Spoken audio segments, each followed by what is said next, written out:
controllers in the workplace, so that you folks out there that are users have the freedom to do the programming that you'd like to do in a language that you like. So with that, I'll let Justin continue the presentation, and hopefully you learned something about the ET200SP2 Open Controller from Siemens this morning.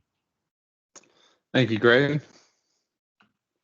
Like Greg was saying, I'm Justin Smith. I'm with Rico, covering the automation specialist role for Indiana.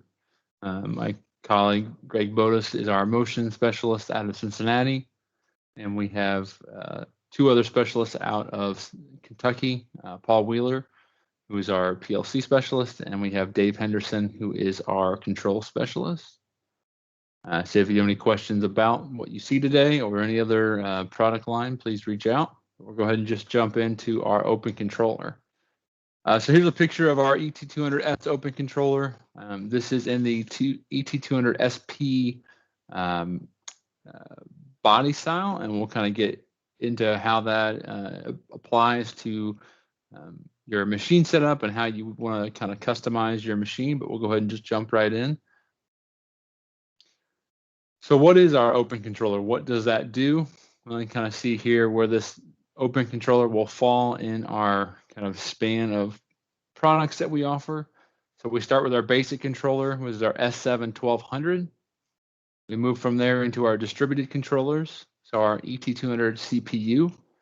This does come in a CPU version as well as the open controller, which is we're going to cover today. But you can get this also as just a standard CPU. And then we also move from there into the S7-1500 PLCs and moving into kind of the same platform. You've got the software controller, which is the S7-1500. So we're going to kind of fall right on that borderline with this open controller. We're going to go through some of our main features on here: efficient engineering, design, reliable diagnostics, integrated safety, integrated security, and then our integrated technology.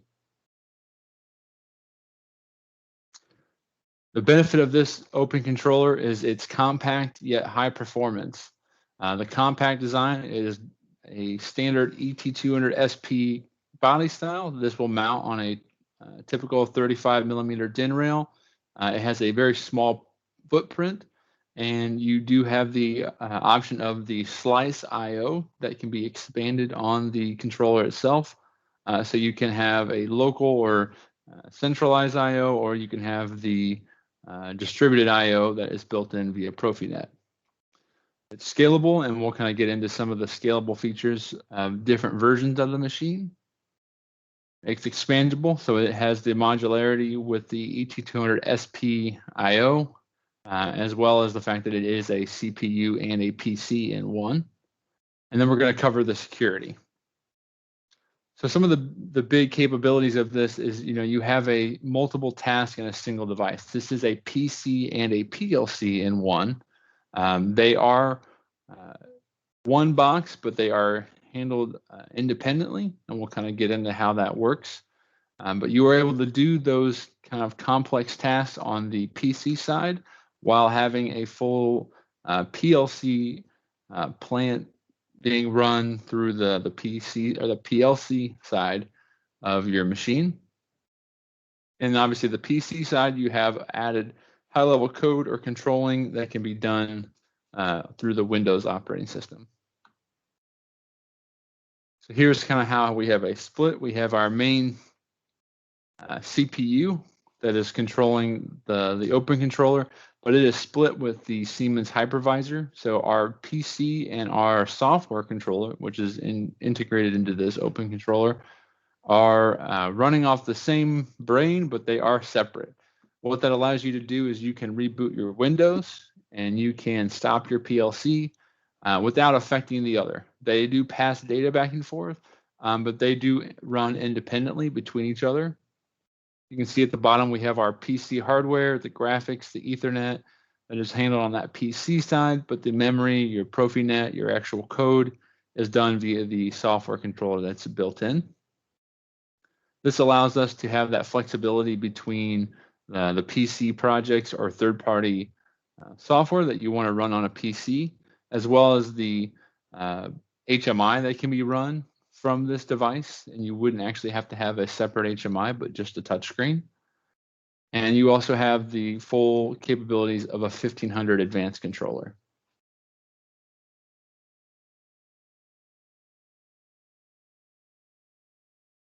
Possible automation environment. So I'm actually going to start at the runtime. So the runtime of this Open Controller is a S7 1500 software controller. So this is a software-based PLC that we typically will run on our larger IPC packages, but it is run in this Open Controller.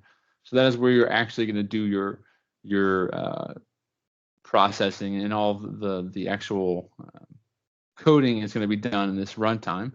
But we do have the capability to program in multiple ways with our engineering packages. Our standard is going to be SIMATIC TI Portal, which is what you would do for any of our 1200 or 1500 PLCs. But for those of you that are kind of moving into more of a higher level coding, we also offer the Visual Studio package, the Target 1500S, and then the ODK 1500S, which includes the Eclipse. That is done for the higher level language, C, C++, MATLAB. Some of the higher kind of computer programming can be done on the Open Controller as well. That is something that if you have questions on that, we can definitely kind of take a deeper dive. But we're going to kind of just cover that 30,000 feet today. But definitely, keep this in mind. If you have applications that you may be looking at, this software controller really can do kind of the best of both worlds. All right, so a hardware breakdown of the Open Controller. This is our second gen of the Open Controller. So this is a PC2. It comes with a quad core, 8 gig RAM, the display port, which you can use as your HMI. You also have the USBs and a 30 gig compact flash for the OS. We have our software controller, which is our built-in for the runtime. This does come in multiple versions, so you can do a standard PC setup. You can do that with multiple tags for your WinCC Runtime Advanced, depending on what you want for your HMI. It comes in a fail-safe version, as well as a technology version. And those of you who have not heard of our T processors, that is our motion control platform in a PLC, which is obviously different from maybe some high-level motion in an S120 drive. We can now actually do all of our, almost all of our high-level motion can be done in a T processor. And we'll kind of get into that a little bit later as well. The operating system right now is a Windows 10, but there is an option for a Linux OS for those that maybe wanted to break away from some of the restrictions that a Windows 10 or Windows operating system has. We do offer this in a Linux OS operating system that can be purchased. You have a restore process via USB stick, and then obviously the fact that you have a PC built in allows you to use those third-party softwares on the same device as your PLC. It is an ET200SP family, so we have our bus adapters, which we'll cover, as well as the ET200AL assembly line or any of the other I/O for the SP family. There's a bit of a breakdown. So your display port is where you would connect your HMI. Your ports for your bus adapters, USB, Ethernet. We have our typical SD card for the SIMATIC memory, as well as the compact flash for the PC. And then you have the SP backplane, which allows you to add on the local I/O to your machine.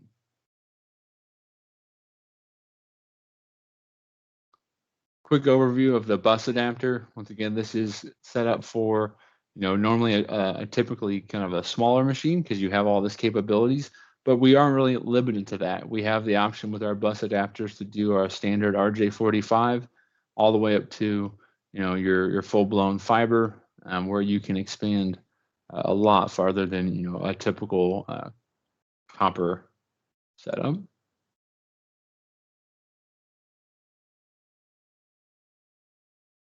Industry ruggedness, so strain reliefs, temperature ranges.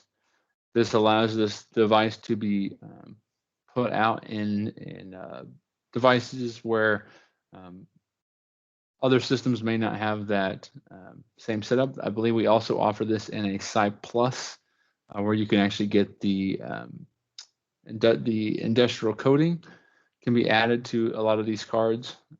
So depending on what the application is, this has a added ruggedness to it.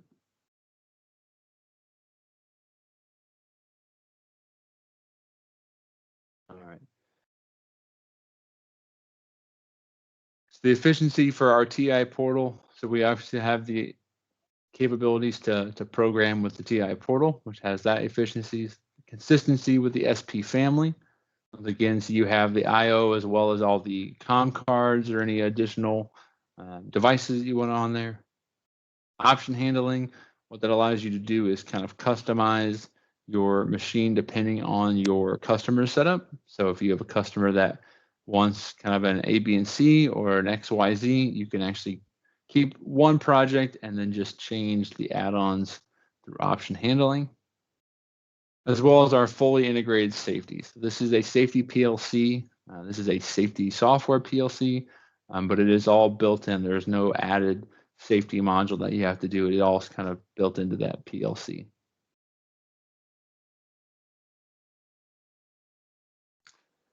For those of you who may have not seen an ET200AL, our AL is our distributed controller, or is the distributed IO that is really made for on-machine setups.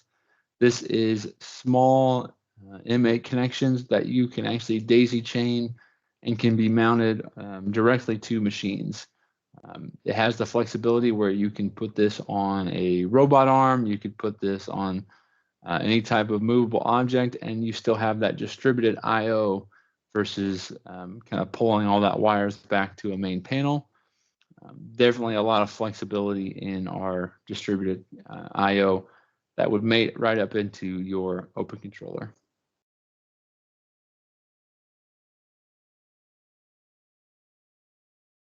Once again, we have multiple I/O cards that go with the SP.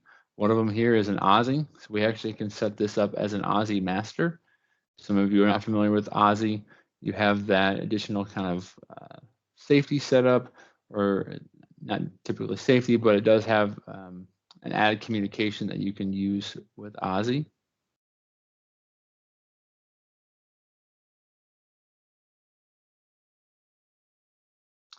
And I mentioned that we offer this in a standard, a fail-safe, or a technology fail-safe.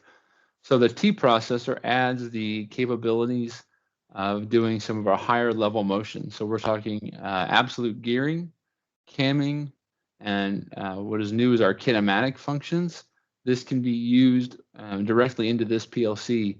We also do offer the T processors in our standalone 1500s, but you actually can do coordinated motion in this open controller, which is a really, really big deal to kind of have all of that technology power as well as the standard, PLC and a PC kind of built into one box. Justin, let me also say something about the kinematic functions. We cannot necessarily get into a robot controller or a third-party controller and take over those control functions. When we're talking about kinematic functions in motion control, what we're talking about is allowing our motion controller to control typically Siemens drives and Siemens motors that might be a part of another kinematic assembly. I've done this previously on such things as HBOTs. If you know what an HBOT is, folks out there, that's typically a 2D kinematic function in a packaging application where you're picking and placing boxes. We can do 3-axis, 4-axis, multi-axis kinematic functions as well. But once again, we're typically controlling Siemens drives here and Siemens motors, and we're not really jumping inside of someone else's controller and taking over the control of those axes in that way. Thank you, Greg. I appreciate the clarification on that.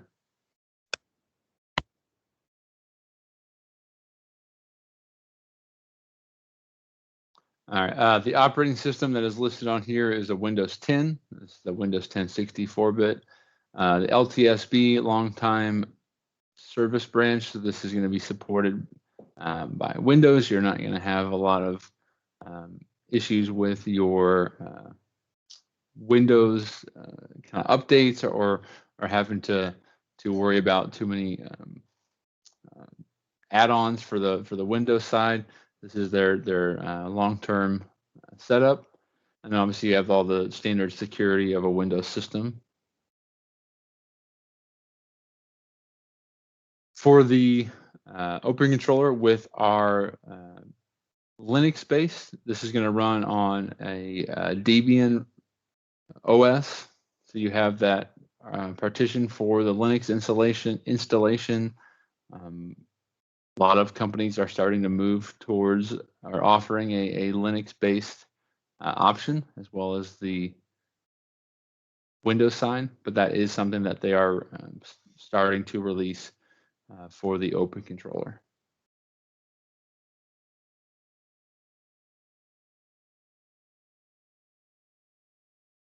All right, so bundles. So once again, this is a lot of choices that we have here. And I'll kind of give you a quick overview. Let me see if I can bring in my mouse. So I'll do it this way. So you have the option here. So you can see where it has the plus HMI. So what this is this is actually going to be a WinCC runtime add-on that is built into the PC side of the Open Controller. So 128 power tags, 512, 2K. This is your model that you can pick.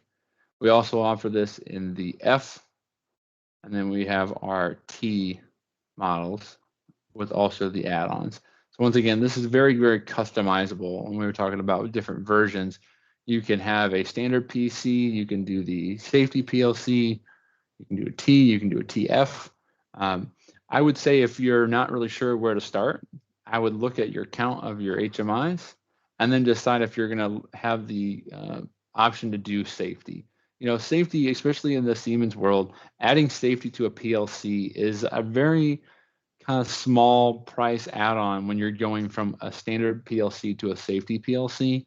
You know, the cost that is there is not a terrible add-on price, as well as the fact that you can always turn off the safety and have it there, but you may not be running at that time. And at the time, if you want to add on, maybe you add on some Siemens drives or some additional IO, and you want to run safety, you know, we can turn that on, and you will now have the capability to run Profi Drive, which is our safety over Profinet for our G120, S120 drives. You know, you can do the same thing with our Profinet push buttons. You can run safety and Profinet eStop. All that is there if you just have the safety PLC already on, or you purchase the safety PLC, but you don't have to activate that right when you get out of the box. That is something that you can choose to turn off and on, depending if you're going to use that capability. And at the bottom, you also see we do have the option for the Linux version as well.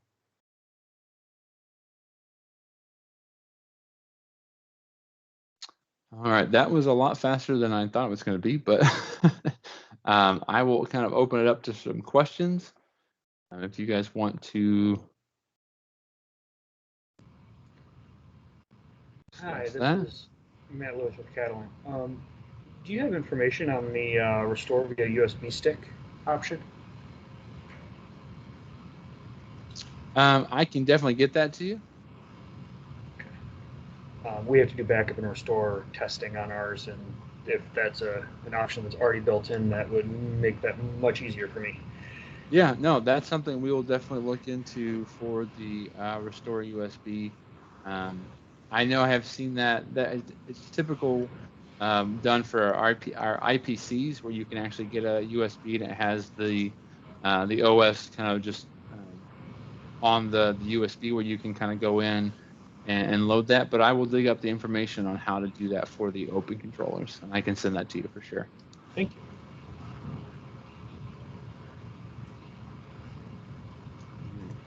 Other questions of, you know, Where does this fit in the system? For those of you, if you're looking at a kind of that middle of the road, this is definitely a great option for the OEMs. So if you're an OEM and you are looking at doing, a machine or it's kind of a standalone machine, the capability to have that PC for your HMI, you've got the runtime that's for that to handle all the visualization. You have the PLC, you have the distributed IO. This is kind of where that's going to fit the best, especially if you're looking at that borderline PLC. If you have a 1200 and you're kind of pushing it to its limits with maybe like a comfort panel, this is that option to where if you don't really want to go into maybe a full-blown 1500 with a large scale IO, we have this capability to just kind of stay in that range of you still have the onboard IO, but you also still have the capability of having a PC, or maybe you don't want to go to a full-blown IPC software controller. We are able to kind of do all of that in this kind of niche market of the open controller setup. But once again, if you have an open controller, you have that PC added on, but we also make this in a standard CPU where you can have a 1510 or 1512 SP. So it is a PLC. And then if you wanted to add on one of our micro boxes or the nano box IPC to run your third-party systems, maybe you have a vision system, we have the capabilities to kind of scale this to however you're looking. The SP or the open controller has its place, but don't feel that you're ever kind of pinned down with Siemens. There's probably about 8 different ways to do any machine design. So definitely get involved with your salesman. Definitely get involved with us, apps automation specialists. We will kind of help walk you through where this open controller fits, or where do some of the other capabilities. Do you want a standalone 1500? Can you do it in a 1200? Or do you want that kind of in between? So that's kind of where this product really falls. We'll actually have another presentation next Tuesday at 11, going over the 1500, the advanced controller, and that's going to be just that standalone PLC and kind of its capabilities and why you would maybe choose that over an open controller. So if you haven't gotten an invite for that, please reach out to your sales guy or reach out to one of us specialists, and we'll get you an invite for the 1500, which is going to be next week as well. But yeah, as things kind of come along, if you have questions, please reach out to us.